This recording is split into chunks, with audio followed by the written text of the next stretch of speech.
Dans cet épisode, nous allons examiner des attaques de requins terrifiantes d'un homme qui a sauté dans les eaux profondes pour réparer son bateau sans savoir que le prédateur était tout proche, à une compétition de pêche sous-marine qui a attiré un requin taureau affamé. Mais d'abord, commençons par un jeune surfeur qui a été violemment attaqué par un grand requin blanc. L'été de 2014 a apporté un temps parfait à Surf Beach, Californie. Le soleil filtrait à travers la brume matinale, peignant des motifs dorés sur la surface océanique vitrée. Anthony White, âgé de 22 ans et sa passion pour le surf, était exactement ce à quoi vous vous attendriez d'un étudiant en biologie marine de Californie. Le jeune homme surfait depuis 8 ans et ses amis le décrivaient comme le mélange parfait d'aventure intrépide et de profond respect pour la vie océanique. Anthony était connu pour son enthousiasme contagieux et sa tendance à rechercher des endroits isolés, tandis que son côté académique était plus méthodique, toujours à la recherche de spots de surf et des conditions de l'océan avant de se mettre à l'eau. Ils avaient passé des semaines à planifier cette session solo à l'aube, et cette aventure matinale devait être la combinaison parfaite de ces deux passions, le surf et la biologie marine. L'étudiant universitaire était arrivé à Surf Beach juste au lever du soleil, passant sa première heure à vérifier les conditions et à cirer sa planche à cet endroit isolé. Mais Anthony était agité, disant aux autres surfeurs tôt le matin que les vraies vagues étaient au-delà des endroits bondés, malgré le fait que la zone était adjacente à une énorme colonie de phoques à Point Conception. Ce matin fatidique, Anthony est parti tôt, portant sa planche courte de 6 pieds de 2 pouces et un minimum d'équipement de sécurité. Il avait signé le registre d'accès à la plage indiquant qu'il prévoyait de surfer sur le spot principal. Mais en cours de route, Anthony a aperçu ce qui ressemblait à des vagues parfaites se brisant plus au large. Malgré les panneaux d'avertissement bien visibles concernant la faune marine dans la région, Anthony a pagayé sur 137 mètres depuis le rivage pour se positionner dans la file d'attente. La région était belle, trop belle pour y résister, avec des phoques aboyant au loin et une eau cristalline révélant le fond sablonneux en dessous. Pendant qu'il se préparait pour la vague parfaite, Anthony remarqua soudain quelque chose qui aurait dû l'alarmer. L'eau était inhabituellement calme, sans aucun autre surfeur en vue, et les phoques avaient arrêté leur bavardage constant. Mais il était tellement concentré à attraper la vague du jour qu'Anthony ignora ces signes d'avertissement. Finalement, Anthony s'était parfaitement positionné dans la file et était assis sur sa planche, les jambes pendant dans l'eau. Puis soudain, un silence terrifiant s'abattit sur l'océan.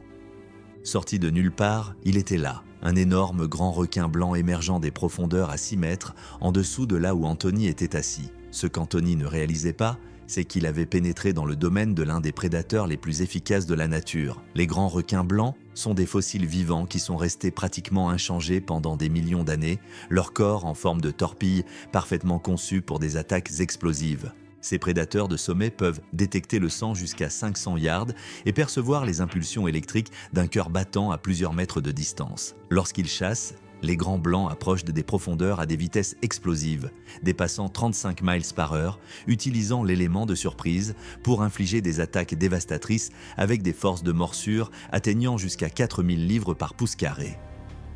Anthony a réagi instantanément, mais il n'y avait nulle part où aller.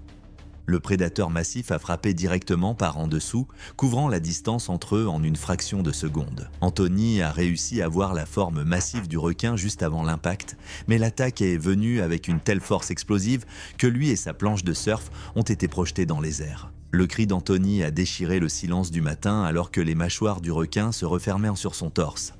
Il s'est battu désespérément, frappant le museau du prédateur alors qu'il le tenait dans sa puissante prise, la tête massive secouant violemment, tandis que des dents acérées tranchaient chair et os. Le grand blanc a relâché Anthony après plusieurs secondes, un comportement typique de ces prédateurs lorsqu'ils rencontrent une proie inconnue. Mais les dégâts étaient déjà catastrophiques. Le sang a immédiatement commencé à troubler l'eau cristalline alors qu'Anthony, malgré ses blessures graves, a commencé à pagayer frénétiquement vers le rivage sur sa planche endommagée. Le requin tournait en dessous, suivant la traînée de sang mais gardant ses distances, attendant de voir si cette étrange proie faiblirait suffisamment pour s'approcher en toute sécurité. Anthony a réussi à couvrir près de la moitié de la distance jusqu'au rivage, ses mouvements devenant de plus en plus faibles et erratiques alors que la perte de sang et le choc submergeaient son système. Un jogger sur la plage a entendu les cris désespérés d'Anthony et a immédiatement appelé à l'aide. Mais l'emplacement éloigné signifiait que le sauvetage était encore à quelques minutes. Lorsque les sauveteurs sont arrivés, Anthony avait disparu sous la surface, l'océan l'avalant tout entier.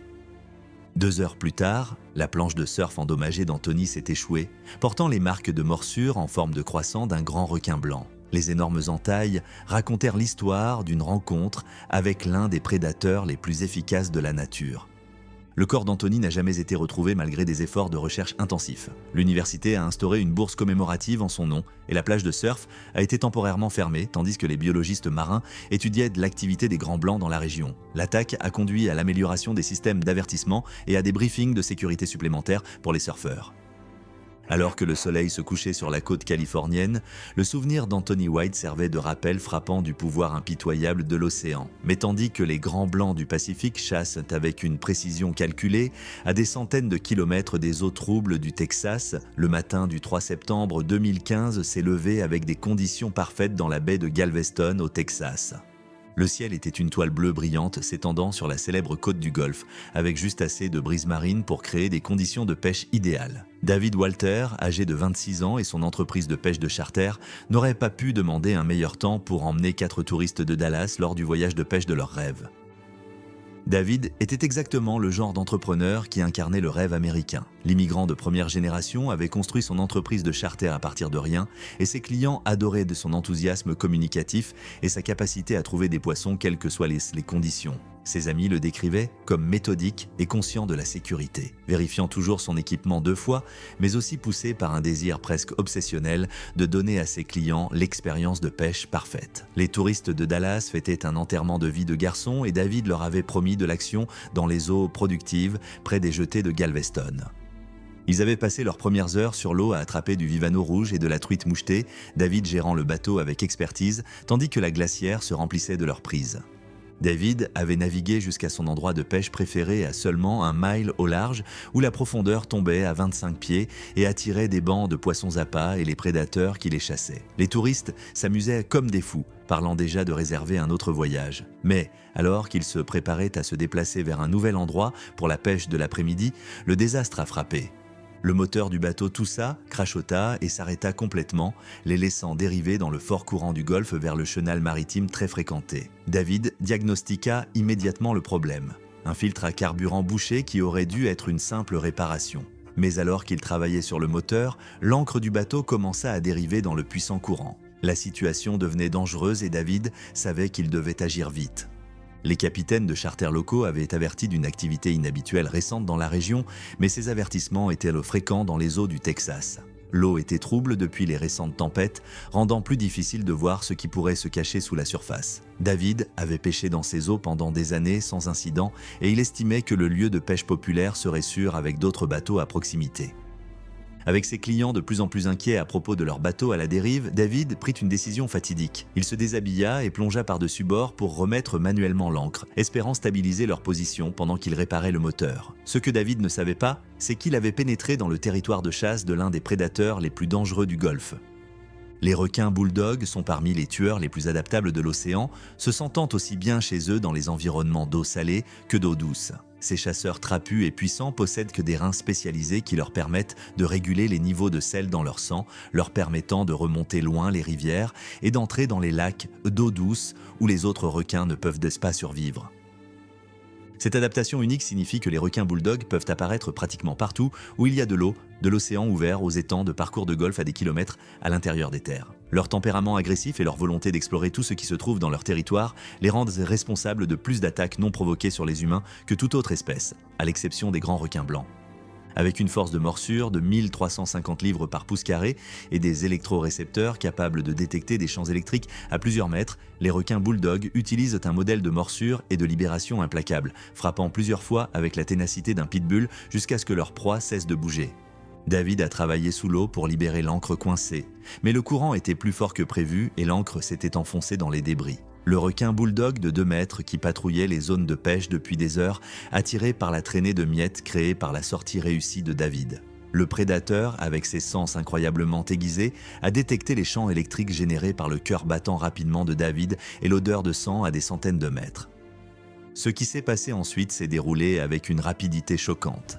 David n'a jamais vu le requin arriver à travers l'eau trouble. Le requin bulldog a frappé par derrière, ses mâchoires massives se refermant sur sa jambe avec une force écrasante avant de relâcher immédiatement et de tourner pour une autre attaque. L'impact a été si violent que les clients de David ont entendu son cri étouffé à travers l'eau. David luttait désespérément pour atteindre la surface, mais le requin bulldog poursuivait son assaut implacable. Fidèle à la nature agressive de son espèce, le prédateur frappait encore et encore, chaque morsure emportant plus de chair. La persistance du requin était terrifiante. Une fois engagés dans une attaque, les requins bulldogs abandonnent rarement, continuant jusqu'à ce que leur proie cesse de bouger. Les attaques multiples ont créé une mentalité de frénésie alimentaire et l'eau trouble est devenue une masse tourbillonnante de sang et de violence. Les clients de David ont regardé avec horreur alors que l'eau autour de leur bateau devenait rouge. Ils ont crié à l'aide et contacté la garde côtière par radio, mais David avait déjà disparu sous la surface, submergé par l'assaut implacable du requin taureau.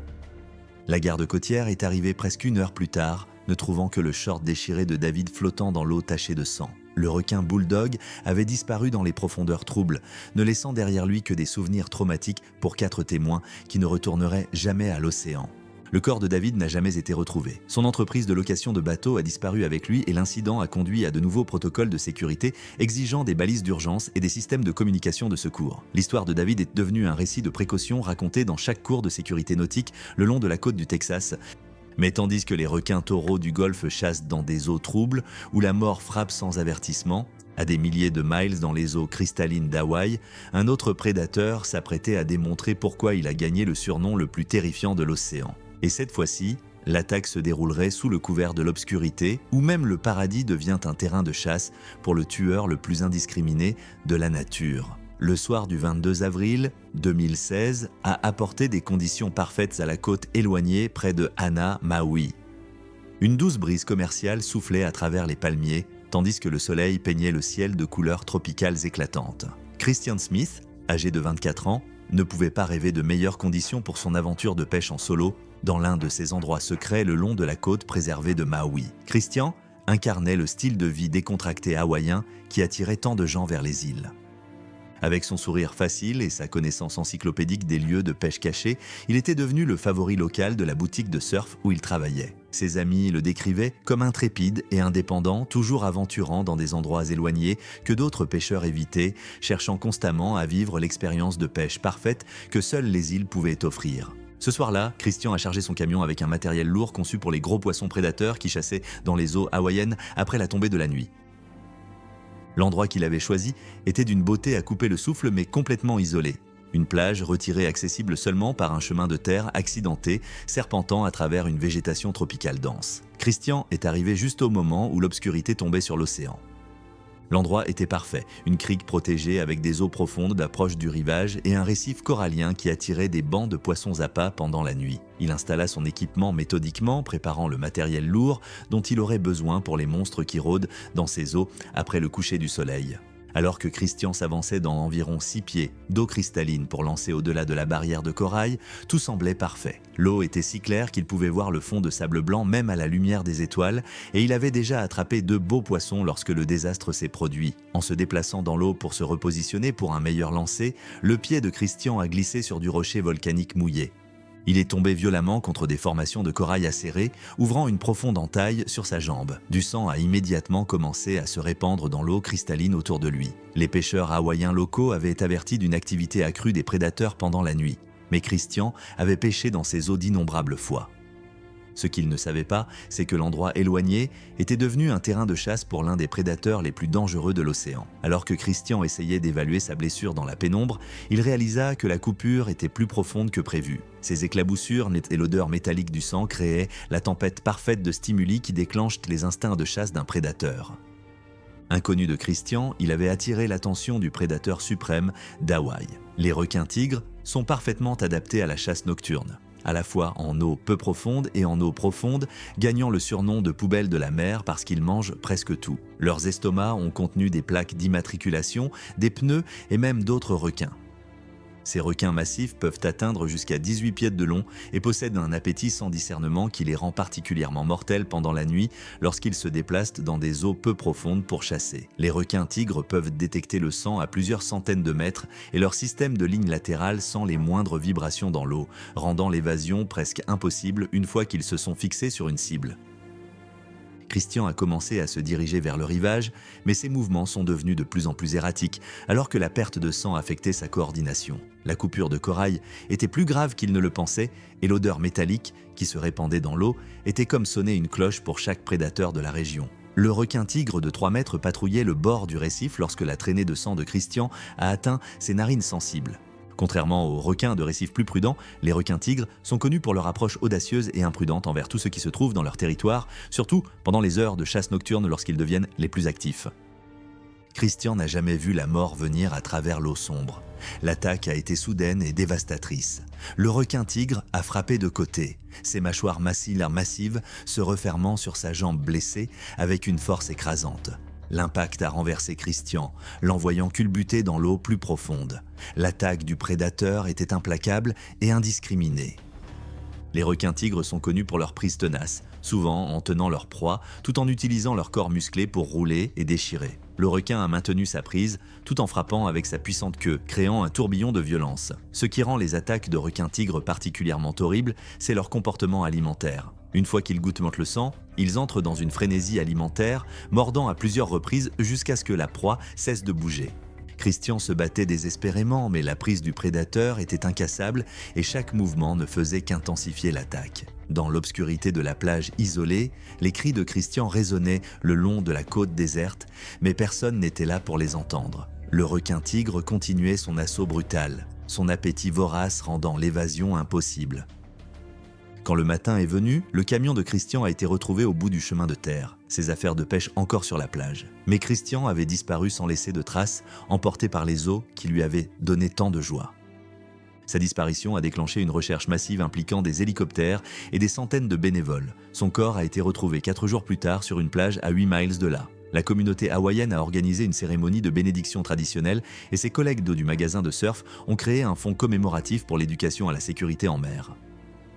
Mais tandis que les requins-tigres d'Hawaï chassent dans l'obscurité avec un appétit indiscriminé, au large de la côte escarpée de la Californie du Nord, la même espèce qui a coûté la vie à Anthony White était sur le point de démontrer que même les professionnels de la mer qui ont passé des années dans ces eaux ne sont jamais vraiment à l'abri du prédateur le plus intelligent et adaptable de l'océan.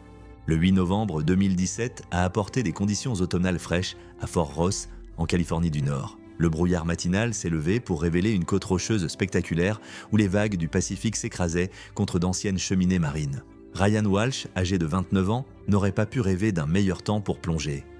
Des mers calmes et une bonne visibilité promettaient une journée rentable à récolter les précieux mollusques qui commandaient si des prix premium dans les meilleurs restaurants. Ryan incarnait la profession dangereuse de plongeur d'ormeau commercial. Ses mains usées et son visage endommagé par le soleil racontaient l'histoire de 6 années passées dans les eaux glaciales du Pacifique, plongeant en apnée à des profondeurs qui terrifieraient les plongeurs amateurs. Ses amis le décrivaient comme méthodique et soucieux de la sécurité, mais aussi motivé par une quête obsessionnelle des lits d'ormeaux parfaits cachés dans les profondeurs rocheuses. Ce matin-là, Ryan a lancé son petit bateau avec son partenaire de plongée Marcus, un plongeur plus jeune qui considérait Ryan comme un mentor. Les deux avaient travaillé ensemble pendant 3 saisons, développant une communication sans mots qui provient du danger partagé dans une des occupations les plus dangereuses de Californie. Ryan a choisi un récif rocheux productif à 7,6 mètres de profondeur. Le lieu était difficile. De forts courants, des forêts de varech et le danger omniprésent de s'emmêler dans des filets de pêche abandonnés jonchant le fond. En enfilant sa combinaison épaisse, Ryan ressentait ce mélange familier d'excitation et d'appréhension. La température de l'eau était de 55 degrés Fahrenheit, mais Ryan avait développé une tolérance au fil des années.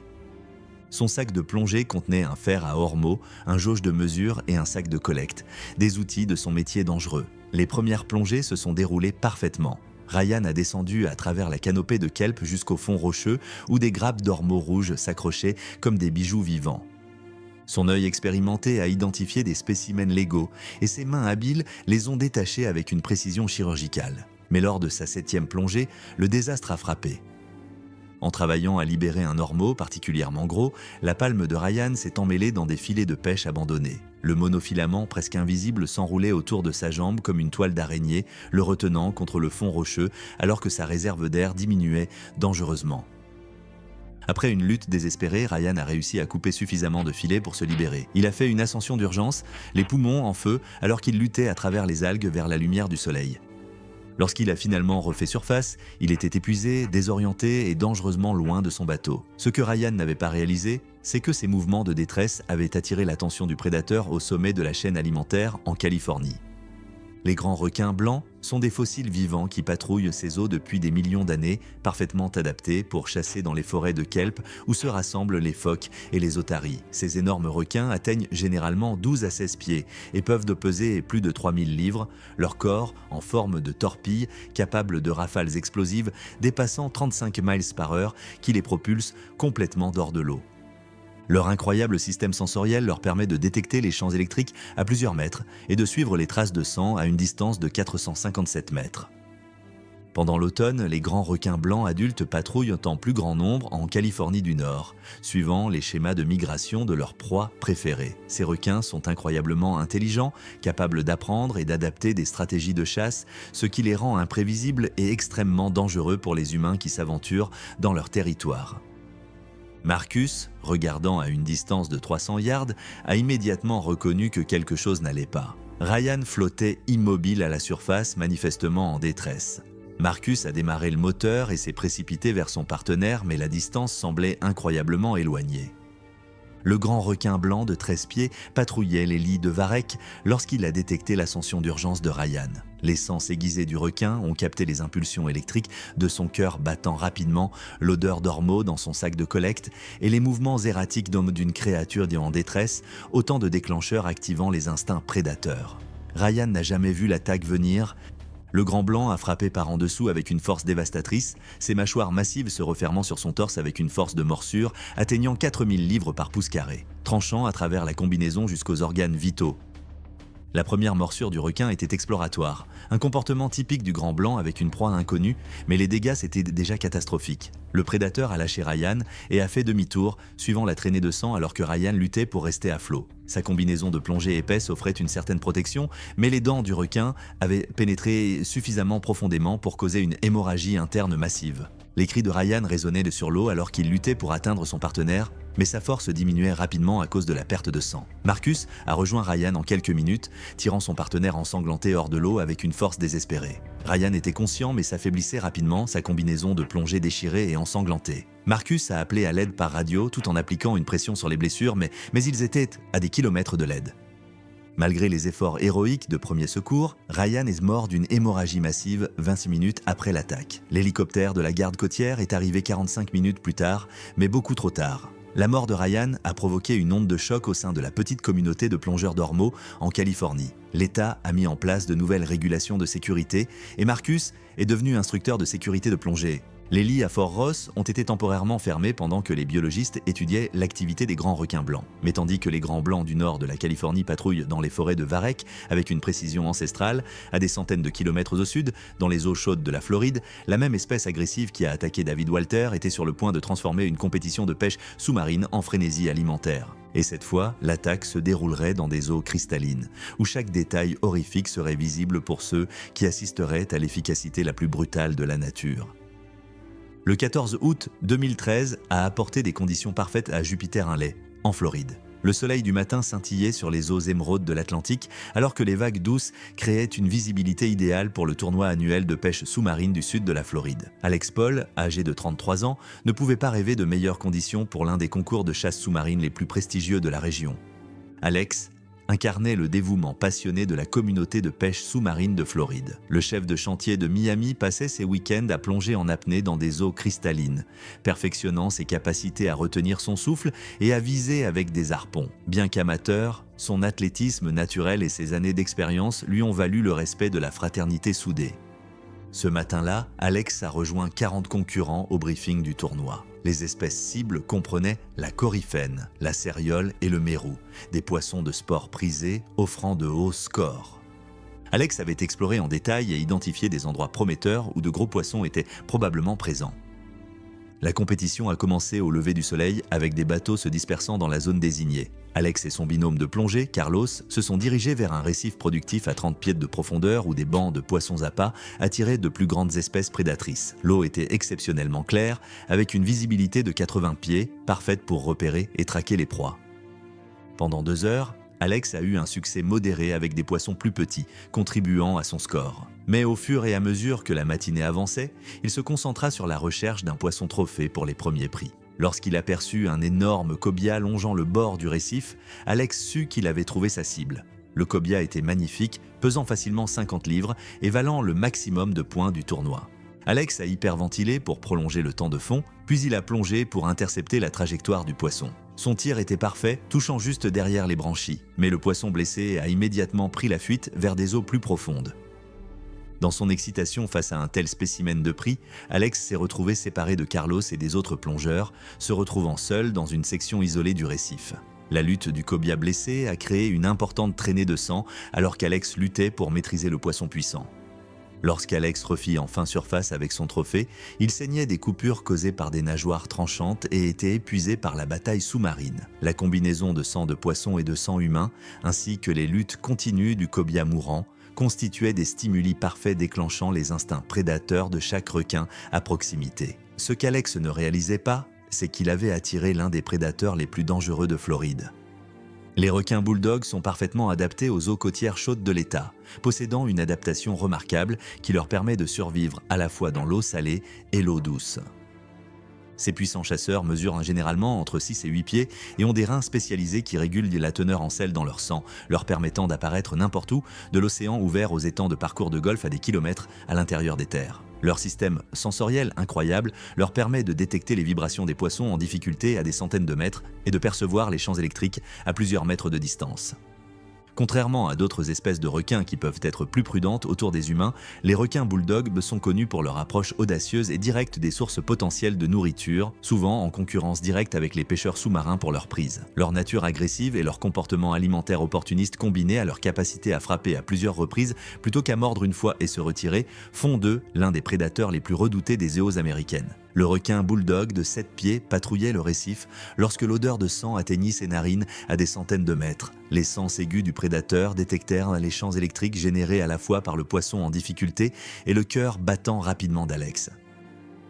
Alex a vu le requin s'approcher et a essayé de relâcher sa prise, espérant distraire le prédateur avec un cobia blessé. Mais les requins bulldogs sont des mangeurs opportunistes avec un appétit insatiable, et plusieurs proies potentielles n'ont fait qu'intensifier leur comportement agressif. Au lieu de prendre le poisson offert, le requin bulldog a attaqué directement Alex, ses mâchoires massives se refermant sur sa jambe avec une force écrasante. L'attaque a été rapide et brutale, la morsure a sectionné des vaisseaux sanguins majeurs et les frappes multiples caractéristiques du prédateur ont causé des dommages tissulaires massifs. Alex luttait désespérément, frappant le museau du requin tout en essayant d'atteindre son couteau de plongée. Mais la nature agressive du requin bulldog signifiait une attaque continue avec une détermination implacable, frappant encore et encore jusqu'à ce que l'eau devienne cramoisie. D'autres plongeurs du tournoi, alertés par l'agitation et la traînée de sang, se sont précipités vers l'endroit où se trouvait Alex. Ils l'ont trouvé flottant inconscient, avec un fusil harpon et un cobia blessé dérivant à proximité. Le requin taureau avait disparu, ne laissant que des preuves dévastatrices de son attaque. Malgré les premiers secours immédiats et l'évacuation en hélicoptère de la garde côtière, Alex est mort d'une perte de sang massive pendant le vol de 40 minutes vers le centre de traumatologie. Le tournoi a été annulé et la communauté de pêche sous-marine a pleuré l'un de ses membres les plus respectés. La mort d'Alex a conduit à des protocoles de sécurité renforcés dans les tournois. De nouvelles exigences obligeaient à une plus grande proximité avec les compagnons de plongée. Et les organisateurs ont commencé à offrir une formation aux interventions d'urgence. L'association a établi un fonds commémoratif pour promouvoir des pratiques de plongée plus sûres. Merci de votre attention. Vous voulez regarder plus ? Cliquez sur votre écran maintenant.